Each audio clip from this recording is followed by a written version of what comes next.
जनाब सदर मुअज़्ज़ज़ असतिज़ा इकराम और बाहर से तशरीफ लाए हुए मेहमानान इजाज़ और मेरे प्यारे साथियों, आज के इस 15 अगस्त में मेरा मौजूद सुखद है यौम आज़ादी।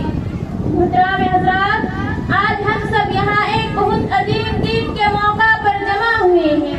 एक ऐसा दिन जिसने हमारी तारीख का रूप बदल दिया, वो है 15 अगस्त 1947। एक तारीखी दिन ही नहीं बल्कि उन लाखों शहादा की कुर्बानियों का दिन है उस जज्बाती माओ की जिन्होंने अपने शरीक हयात को इस देश की आजादी के खातिर कुर्बान होने दिया। दिन है उस महबूब भाई की जिन्होंने अपनी जवानी को इस देश के खातिर कुर्बान होने दिया। दिन है उस उलमाए किराम की जिन्होंने इस देश की आजादी के खातिर फांसी के फंदे को खुशी कबूल कर लिया। दिन है उस ख़वातीन हज़रात की जिन्होंने भरी हुई ईमान को उजाड़ दिया। दिन है उस बूढ़े और लाचारों की जिन्होंने जेल खानों को अपना पनाहगाह बना लिया।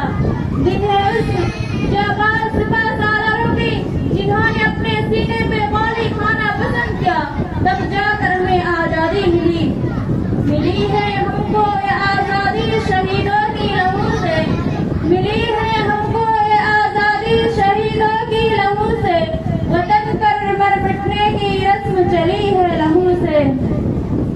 कभी सोचा है अगर हमें आजादी नहीं मिली होती तो आज भी हम गुलाम होते, अपने ही वतन में पराए कहलाते, न अपनी मर्जी से जीते न अपनी मर्जी से बात कह सकते। लेकिन हमारे बुजुर्गों ने ऐसा होने नहीं दिया। महात्मा गांधी जी ने अज़्म तशद्दुद का रास्ता दिखाया। मौलाना अबुल कलाम आजाद ने इल्म और हिम्मत का चिराग जलाया। सुभाष चंद्र बोस ने एक कहा था, तुम मुझे ढूंढो मैं तुम्हें आजादी दूंगा। इसलिए किसी शायर ने क्या ही खूब कहा है, देशभक्तों से ही देश की शान है, देशभक्तों से ही देश का मान है, देशभक्तों से ही देश की शान है, देशभक्तों से ही देश की मान है। हम इस देश के फूल है यारो, जिस देश का नाम हिंदुस्तान है। इस हिंदुस्तान के खातिर हिंदू मुस्लिम सिख ईसाई सबने मिलकर कुर्बानियां दी। आखिरकार 15 अगस्त 1947 को हमारा प्यारा देश आजाद हो गया। हमें आजादी बहुत कुर्बानियों के बाद मिली। महज कुर्बानी ही नहीं, यह हमारी शनाख्त है, हमारा वकार है, हमारा फर्ज है।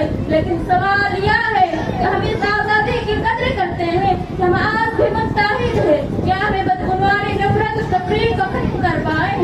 हमें सिर्फ जश्न मनाने से काम नहीं चलेगा, हमें याद करना होगा कि अपने मुल्क की तरक्की में आज भी याद करना होगा कि सच्चाई के रास्ते पर चलेंगे, अपने मुल्क की तरक्की में भरपूर किरदार अदा करेंगे, क्योंकि हमारा असल मजहब असल पहचान है। हम हिंदुस्तान को दुनिया का सबसे अजीम मुल्क बनाएंगे, जहाँ मोहब्बत होगी, जहाँ इत्तिहाद होगा, जहाँ मोहब्बत होगी, जहाँ इत्तिहाद होगा, वही तरक्की होगी। जैसा कि अल्लाह ताला का फरमान है, वला तहिनु वला तहज़नु वअंतुमुल आलौना इन कुंतुम मुमिनीन।